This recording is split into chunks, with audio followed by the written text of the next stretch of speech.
Apa bedanya?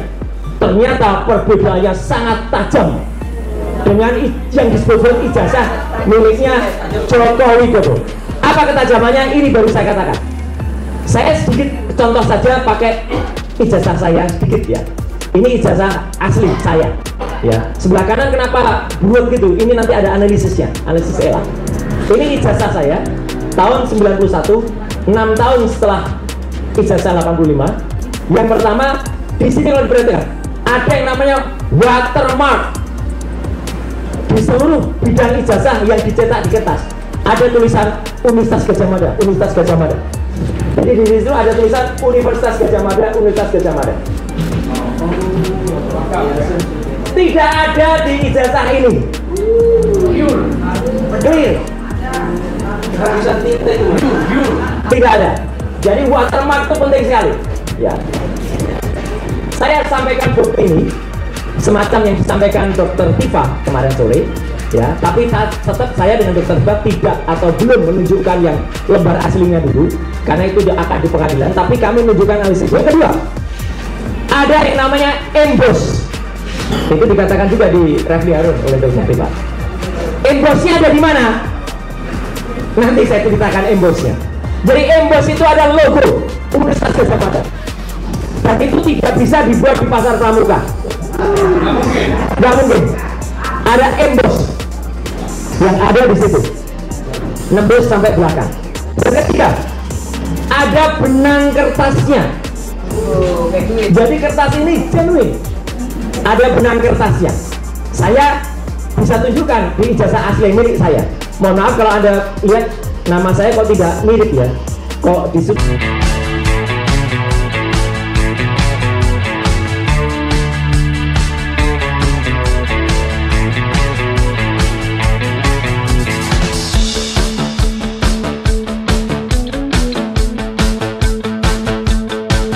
Seperti ada tumbuhan baru nih, gitu. Di depan saya masih fotokopi juga, tapi katanya asli di belakang gitu ya. Bismillahirrahmanirrahim. Assalamualaikum warahmatullahi wabarakatuh. Salam sejahtera untuk kita semuanya. Om Swastiastu, Namo Buddhaya. Pertama-tama terima kasih atas kehadiran seluruh rekan-rekan media, baik media mainstream maupun YouTube dan alternatif. Juga kepada Saibul Bait kita, ya, pemilik kantor pengacara Pak Ahmad Yani, terima kasih. Dan kepada seluruh tim kuasa hukum bidang litigasi di bawah Pak Petrus Celestinus dan juga non litigasi di bawah Pak Ahmad Kosinudin. Saya update saja, ya. Alhamdulillah hari ini Senin, ya, 14 Juli 2025 sudah banyak sekali perkembangan yang ada. Dan alhamdulillah juga tadi disebutkan oleh Bang Ahmad Kosinudin, kami mendengar bahwa ada konon sudah ada, bukan konon ya, karena diumumkan langsung oleh Kabid Humas Polda Metro Jaya, Pak Kolonel Ari, bahwa sudah naik status penyidikan hanya dengan menggunakan fotokopi. Clear. Kenapa saya mengatakan menggunakan fotokopi? Tidak pernah ada bukti, baik visual, video, tayangan maupun bukti yang langsung kehadiran Joko Widodo ke Polda Metro Jaya menyerahkan yang asli. Dia pernah datang membawa sebuah map dan map itu ditekuk-tekuk. Ditekuk-tekuk. Kalau ditekuk-tekuk jelas tidak mungkin itu ijazah asli, karena ijazah asli itu kaku sekali dan mapnya adalah map yang sangat tebal, map kulit. Memang pernah ada seseorang bernama Wahyudi mengantarkan yang konon, nah ini saya sebut konon karena penampakan nggak pernah kelihatan. Konon sebuah ijazah dalam tanda kutip ke Mabes Polri, ke Baris Krim itu ada. Tapi kemudian hanya beberapa hari dikembalikan tanpa disita. Jadi artinya Kolonel Ade Ari ketika ditanya teman-teman media, clear betul ditanyakan asli atau fotokopi. Tadi diulangi berkali-kali oleh Pak Kosinudin. Fotokopi. Fotokopi. Teman-teman tahu semua dalam hukum fotokopi bukan bukti. Clear ya. Jadi kalau bukan bukti, kalau itu hanya berupa fotokopi, sangat janggal sekali kalau kemudian ada kenaikan status. Itu yang pertama. Yang kedua soal kenaikan status adalah kalaupun dipaksakan atau nekat dinaikkan, maka nanti pada yang harus diperiksa pertama adalah pelapor. Joko Widodo harus datang duluan ke Polda Metro Jaya, bukan kemudian sudah ada sounding-sounding minggu ini kami akan dipanggil.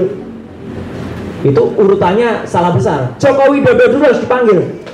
Kemudian saksi-saksi dari pihak pelapor yang dipanggil duluan. Ahli, panggil lagi semuanya di sana. Dan yang paling menarik, ini ada perkembangan dari ahli yang katanya ahli ya, yang disebut ahli digital forensik. Pada saat gelar pendapat khusus di Barreskrim, dia mengakui dia bukan ahli analog. Jadi kalau dia sendiri dihadirkan, makan tuh kata-katanya. Buat apa dia dihadirkan? Untuk sebuah bukti yang sifatnya analog. Jadi dia tidak berhak untuk menjadi ahli dalam kasus di Polda Metro Jaya. Kalau itu dipaksakan lucu. Dan dia waktu itu di Barreskrim, sebenarnya kami waktu itu bisa menolaknya karena dia tidak mendapatkan surat tugas. Kami, saya, Dr. Rismon, Dr. Tifa, Dr. Taufik, itu ada di surat tugas yang diserahkan kepada Karwasidik. Ahli digital forensik yang katanya ahli itu tidak mendapatkan surat tugas, jadi dia harusnya bisa ditendang keluar. Tapi ke atas kebaikan hati kami tidak menendang keluar. Kenapa? Kami ingin mendengar apa paparan keahliannya. Ternyata ini fakta, teman-teman semua. Dan ini bisa ditanyakan kepada Karwasidik dan seluruh peserta gelar. Tidak ada satupun presentasi ilmiah yang ada. Dia bahkan melakukan ad hominem, menyerang secara pribadi. Dr. Rismon menyerang saya, menyerang teman-teman. Jadi kualitasnya sangat-sangat diragukan yang katanya ahli itu tadi. Ya, kalau itu mau dilakukan. Jadi saya menyebutnya dia ahli sastra. Kenapa ahli sastra? Hanya bisa omon-omon saja. Ya, itu faktor yang pertama yang paling penting. Nah, ini tadi yang sudah dibocorin oleh Pak Sam. Yang kedua sekarang, lebih berkembang dari tadi yang sudah disampaikan Pak Rizal Fadila. Terima kasih. Jadi saya nggak perlu ngulangi. Karena kami terus bertanyakan kemarin, ini kan buktinya harus analog, harus ada bukti asli. Hari ini, Senin, 14 Juli 2025, kami selaku prinsipal menyatakan kami sudah memegang 5 bundel bukti asli, ijazah asli dari Universitas Gadjah Mada, bukan hanya fotokopi, tapi ijazahnya asli. Jadi ijazah yang kita pegang bukan hanya ijazah, lengkap dengan transkrip nilai, lengkap dengan semua bukti-bukti, dan diserahkan langsung oleh, terima kasih untuk kakak-kakak kelas saya, mahasiswa UGM yang asli. Dan itu adalah dari Fakultas Kehutanan yang lulus angkatan 85. Jadi pada periode tahun 85 dari Fakultas Kehutanan Universitas Gadjah Mada yang asli. Jadi kami sudah mendapatkan tim hukum termasuk tim advokasi, kami sudah mendapatkan mohon izin masih di tangan kami karena atas pesan dari yang bersangkutan kami memegang amanah betul, jangan ditunjukkan dulu, nanti di pengadilan baru ditunjukkan. Tapi saya tidak mau hanya omon-omon, saya tunjukkan nanti analisisnya. Jadi fakta ini bukan cuma omon-omon seperti pihak sono ya.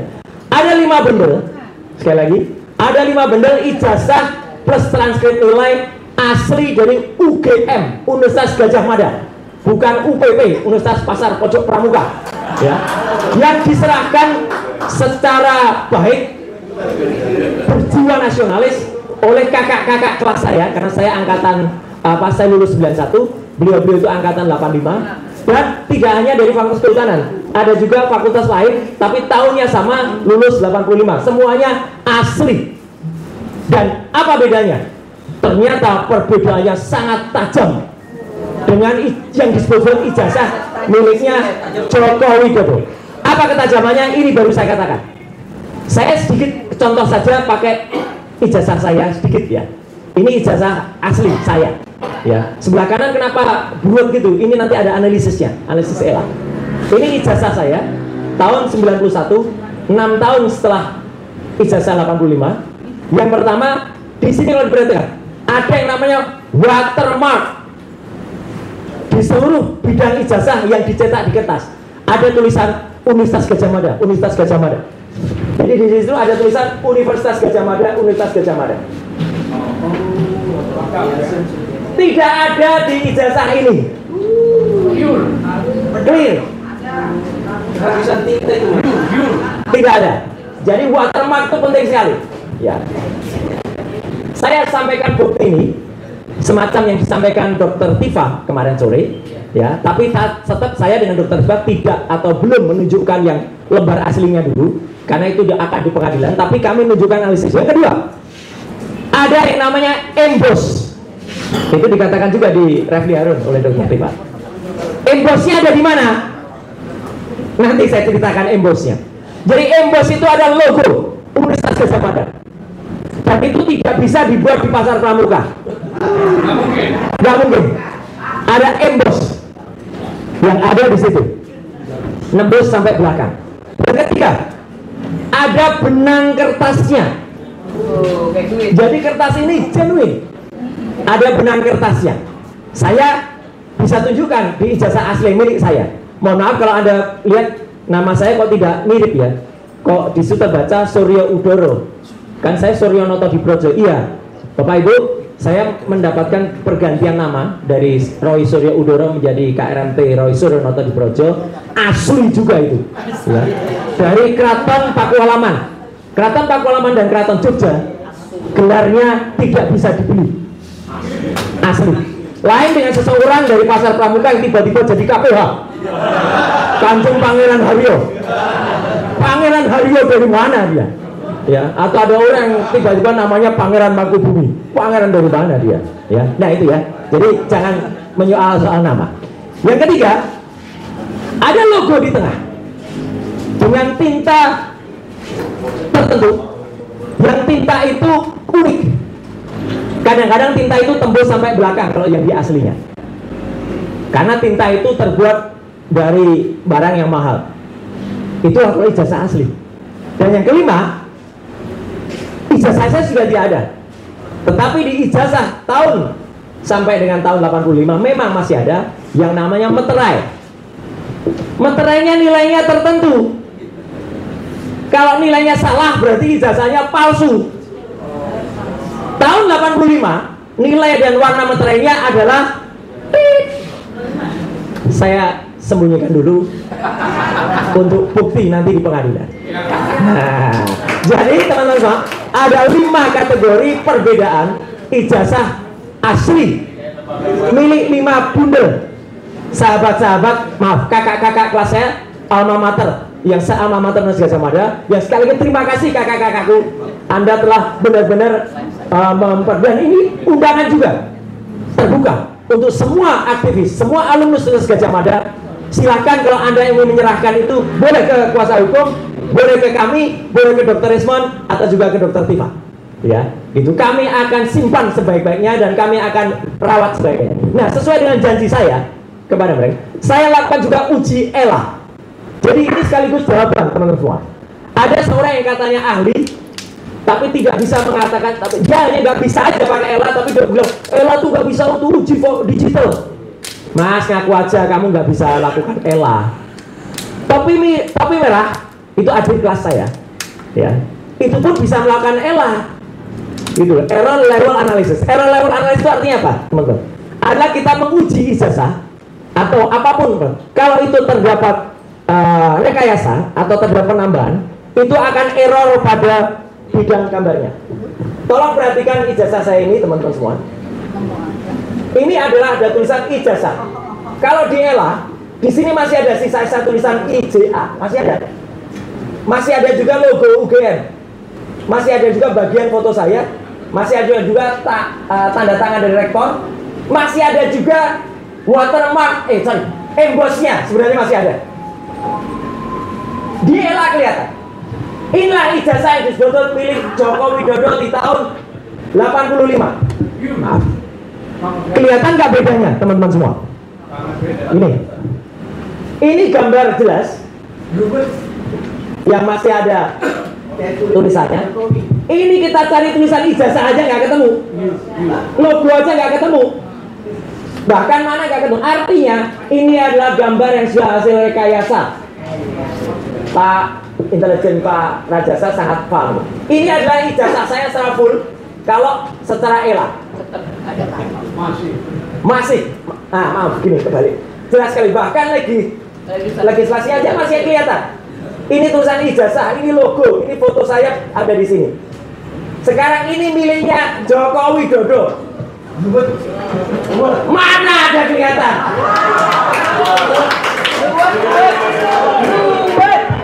Tidak ada sama sekali. Tidak ada sama sekali. Enggak kayak orangnya katanya. Enggak bro ya, kita enggak tahu, tapi hasilnya tidak ada. Dan hasil analisis ini saya pertanggungjawabkan kepada dunia akhirat. Allahu Akbar.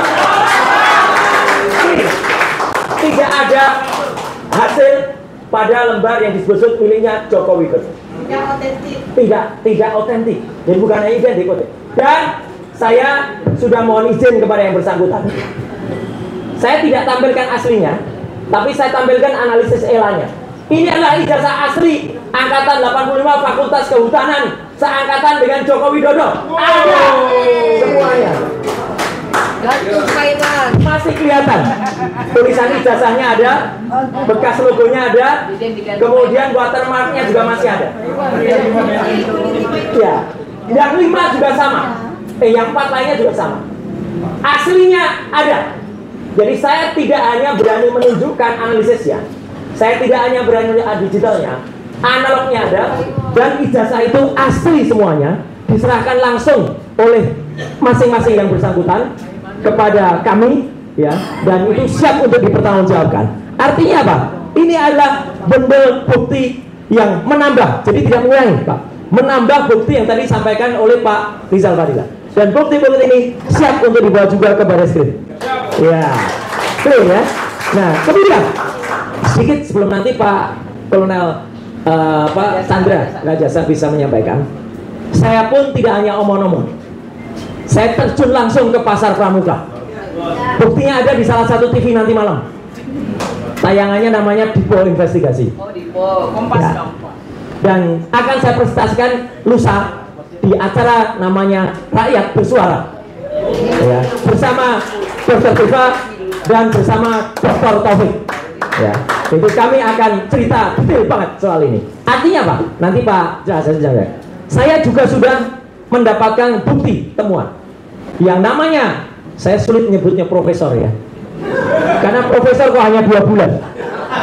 Dia dapat profesor itu 2 bulan dan itu dia ngaku sendiri, dari tukang sapu jadi profesor. Profesornya hanya 2 bulan, ya.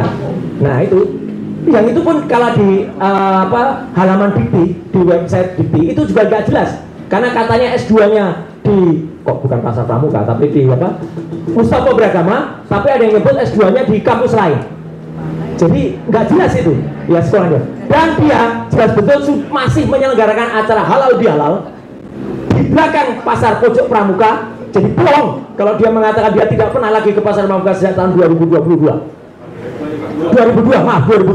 Dia masih 1 Mei 2025, jadi masih beberapa hari yang lalu menyelenggarakan. Dan menariknya, di antara orang-orang yang datang itu, Pak Sri, 5 diantaranya terlibat dengan pembuatan ijazah palsu ini. Clear. Tinggal pengakuan saja. Nanti cara-cara dari intelijen, cara-cara dari teman-teman semua itu akan buktikan dengan cara elitisasi, dengan cara wawancara, dengan cara apa. Tapi yang jelas mereka sudah mulai ketakutan karena bukti-buktinya sudah jelas mengarah. Makanya pasar Pramuka itu habis, sudah kalau menurut saya tapi kata mereka dibakar pada akhir 2024 yang kemarin.